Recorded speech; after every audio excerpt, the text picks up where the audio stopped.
If I told you that God allowed the presence of a toxic mother in your life not to destroy you, but to make you unbreakable, how would that feel? Powerful, right? But listen closely. Those who are chosen don't have an easy path because they are called for something greater. And often that calling begins within their own home, in the midst of pain, rejection, and manipulation. But God doesn't make mistakes. He allowed this scenario because He knew it would shape you for the purpose He has for you. Maybe you've spent years trying to understand why your mother, the one who was supposed to love and protect you, was the first person to hurt you. But what if, in reality, this was training? What if this pain was God's tool to strengthen you, to teach you, to separate you from patterns that have already destroyed entire generations in your family? Nothing happens by chance. Everything has a purpose. And today, I'm going to prove it to you. I'll show you why God allowed this toxic relationship in your life, how He uses pain to transform you, and most importantly, how you can break this cycle for good. But before we go on, I want to ask, have you ever felt that God is setting you apart from people, even your own family, to prepare you for something greater? Comment below and share your experience, because this space is for us to grow together. Now stay with me until the end, because what I'm about to reveal could completely change the way you see your pain, and most importantly, your destiny. From an early age, the chosen one feels that something doesn't fit. The home, which should be a refuge, often becomes the battlefield where pain takes root. Growing up in the shadow of a toxic mother isn't just challenging, it's a test that few understand. But what if this pain were part of a bigger plan? What if every tear shed was actually a brick in the construction of an internal fortress? What seems unfair is often the very tool that shapes warriors. Suffering doesn't come to destroy, but to strengthen. Just as a diamond is only formed under extreme pressure, the spirit of the chosen one is refined through hardships. Many succumb to bitterness, but those who understand the hidden message in pain become unbreakable. The secret lies in perspective. You can see yourself as a victim or as someone being prepared for something greater. The question that should echo is, why would God allow this pain if there were no purpose in it? The answer lies in growth. God doesn't waste suffering. Every wound brings a lesson. Every betrayal sharpens intuition. Every abandonment teaches independence. The chosen one learns early on that they must find within themselves what they don't receive from the outside world. This emotional scarcity pushes them to seek spirituality, self-discovery, and transformation. While some remain stuck in resentment, others decide to use this pain as fuel for their ascension. And then comes the turning point. One day, what seemed like a curse is revealed as a disguised gift. Pain has forged a strong heart, a sharp mind, and a resilient soul. The chosen ones don't just survive, they transcend. But for this to happen, it's necessary to understand that real growth requires detachment. And this is where the next step comes in, the necessary separation. Few understand the weight of separation until it becomes inevitable. For those raised in a toxic environment, distancing isn't just an option, it's a necessity. In His wisdom, God allows certain relationships to break because He knows that staying in them would prevent transformation. But leaving a destructive family cycle isn't easy. Guilt, fear, and the feeling of betrayal try to keep a person trapped in the same place. After all, how do you accept that your own blood might be the biggest barrier to your purpose? The answer lies in faith. When God separates someone from a relationship that only brings pain, He isn't punishing them, He is setting them free. Just as an eagle pushes its young out of the nest so they learn to fly, life often forces the chosen one to sever ties that no longer serve their growth. This doesn't mean a lack of love, but self-love. Staying in a destructive environment out of emotional loyalty isn't noble. It's self-sabotage. The right question isn't, why do I need to leave? But rather, what is God preparing for me beyond this? Separation isn't just physical, it's emotional and spiritual. There's no point in changing houses if you carry the same fears and limiting beliefs. Breaking free from toxic cycles requires more than just distance. It requires a renewal of the mind. God doesn't remove people from your life without a reason. He is making space for something better. But for this new thing to come, old doors must be closed without looking back.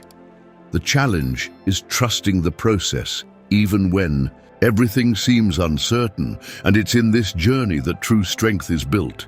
Distancing hurts, but it heals. It is in this space of solitude that the chosen one begins to hear their own voice, and most importantly, the voice of God. Transformation begins the moment freedom is chosen over attachment. And just as gold must go through fire to be purified, it is in this isolation that the refining process begins. Refinement is never comfortable.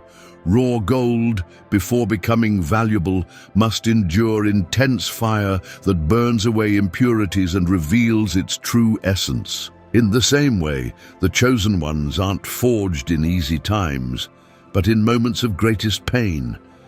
God isn't punishing you by allowing you to face challenges. He is preparing you. Every humiliation, every betrayal, every emotional wound is a chiseled stroke from the divine, sculpting your strongest version. The point isn't to avoid suffering, but to learn to see purpose within it. Many want to be used by God, but few are willing to go through the process. They want the glory, but not the refinement. They want the shine of gold, but not the heat of the fire. True growth requires renunciation. Renunciation of ego, attachment to past wounds, and the desire for revenge. Transformation happens when one accepts that suffering doesn't come to destroy but to build.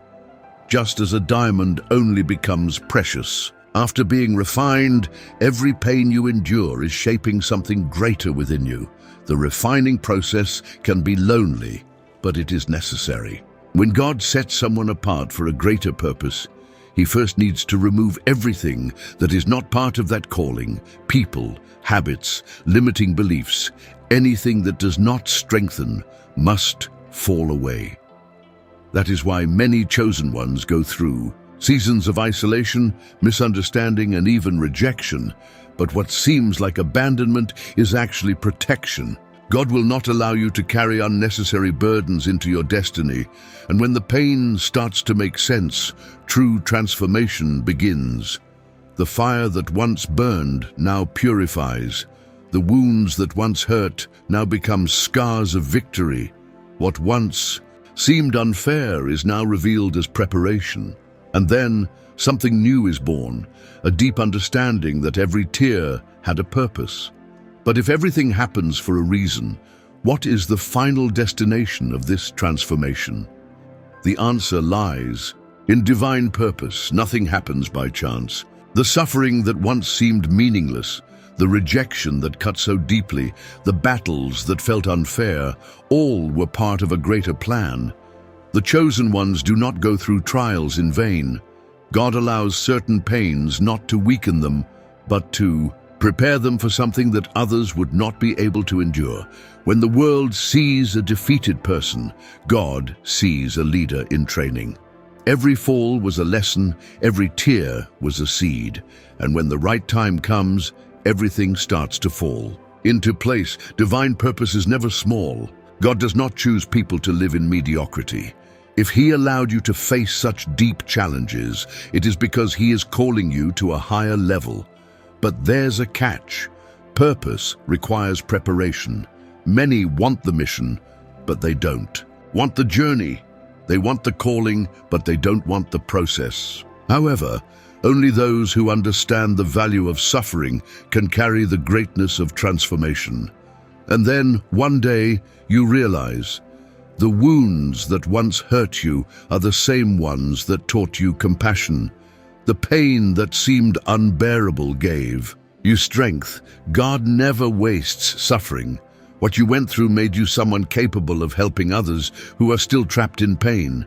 Your testimony becomes a tool, your story a source of healing. This is how the chosen ones turn pain into purpose. But to do so, it is necessary to understand that this calling is not just about oneself.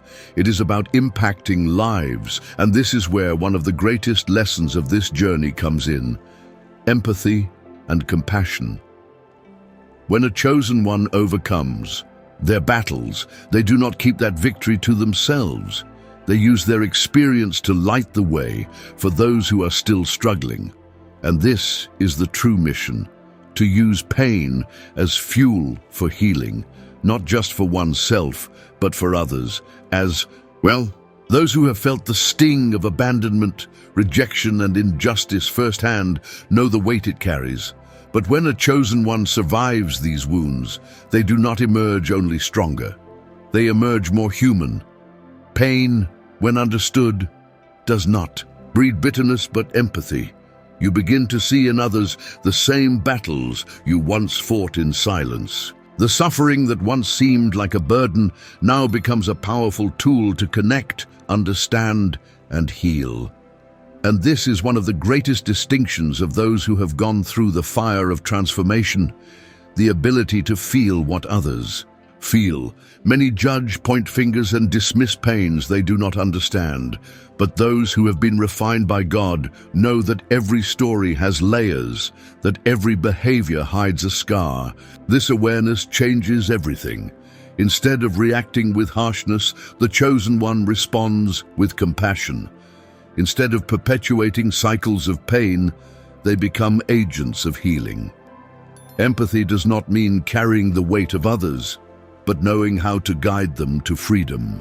The chosen one does not just feel others' pain, they have the wisdom to show that there is a path beyond it. They become a bridge between pain and hope, between emotional bondage and true freedom. Their own journey is a living testimony that victory is possible, that no one needs to remain trapped in the wounds of the past. And when this transformation happens, something powerful emerges: the desire to break cycles. Because those who have been victims of destructive patterns know how imprisoning they can be. But the chosen ones were not called to repeat stories of suffering. They were called to change destinies, to break chains that have lasted for generations. And this is where the mission of ending toxic cycles begins: repeat the pain or transform it. This is the choice that defines the destiny of those who grew up in destructive cycles. Many remain trapped in patterns that have lasted for generations: broken homes, abusive relationships, lack of self-love. But the chosen ones did not come into this world to continue that story. They came to change it. God did not allow them to endure so much suffering just for everything to end the same way. They are the chain breakers, the ones who say, "With me, this ends." But breaking cycles is not easy. It requires more than desire. It requires awareness and action. The first step is recognizing the pattern. How often does someone realize they are living exactly what they once swore to avoid?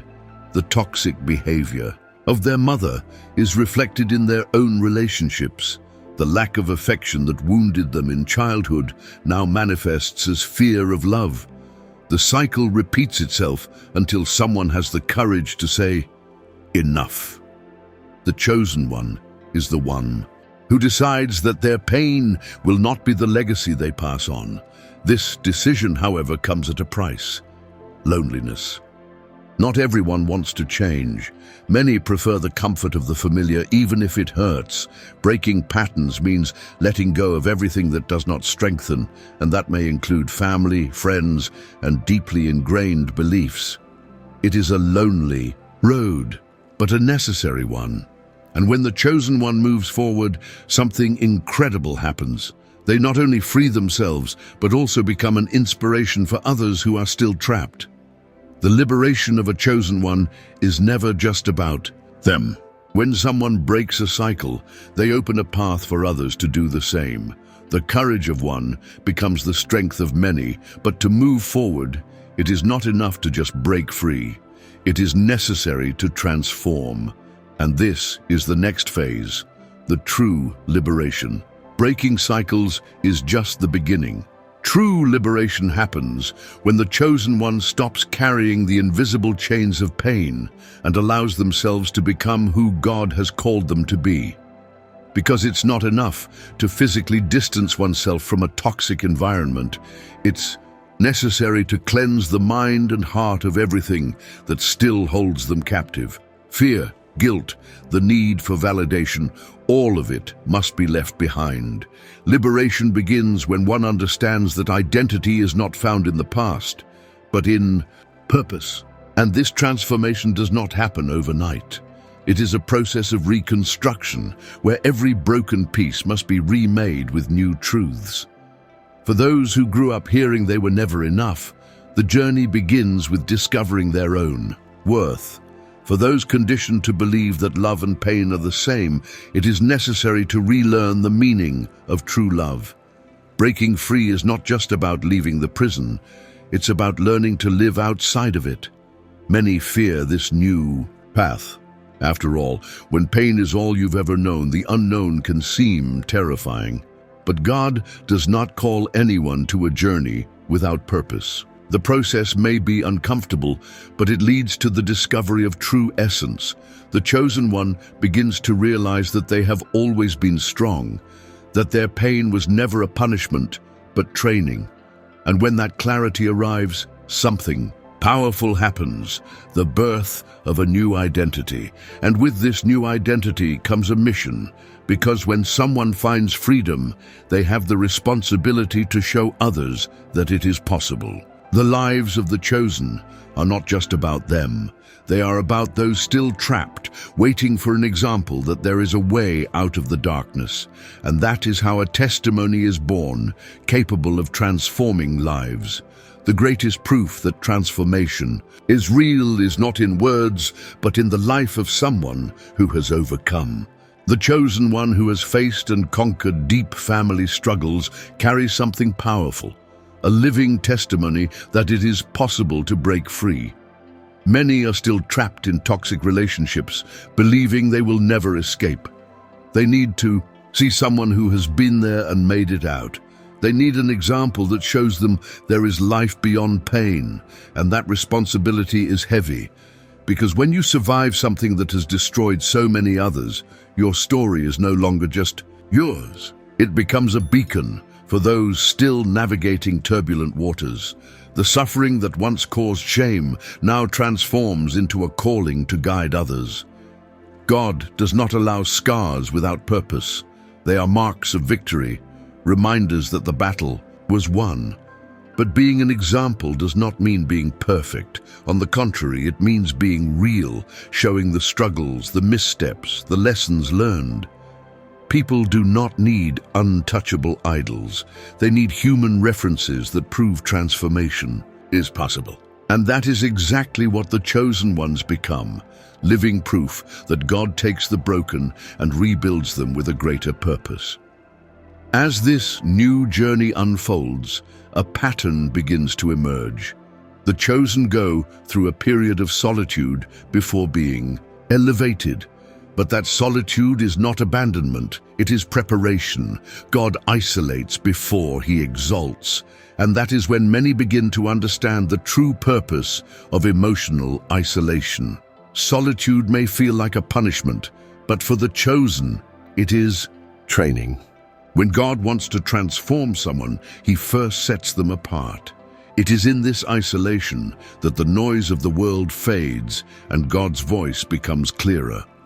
Many times after breaking toxic cycles, a sense of emptiness sets in. The absence of old connections may feel like abandonment, but in reality, it is a divine invitation to reconnect with oneself and with purpose. Spiritual growth happens in stillness. It is in solitude that distractions disappear and the heart learns to rely only on God. Moses spent years in the wilderness before leading a people. Joseph was imprisoned before ruling Egypt. Jesus spent 40 days in the desert before beginning his ministry. Isolation is not the end. It is the place where inner strength is built. Those who understand this stop resisting solitude and start using it as a tool for growth. And in this process, something profound happens. Self-discovery becomes inevitable. Without the need to please or meet external expectations, the chosen one discovers their true essence. Old patterns of emotional dependence give way to freedom. Solitude stops being a burden and becomes a phase of spiritual alignment. God removes the wrong people to make room for connections that truly matter. Then, when the process of solitude fulfills its purpose, God begins to move the pieces. The time of isolation does not last forever. It is preparation for something greater.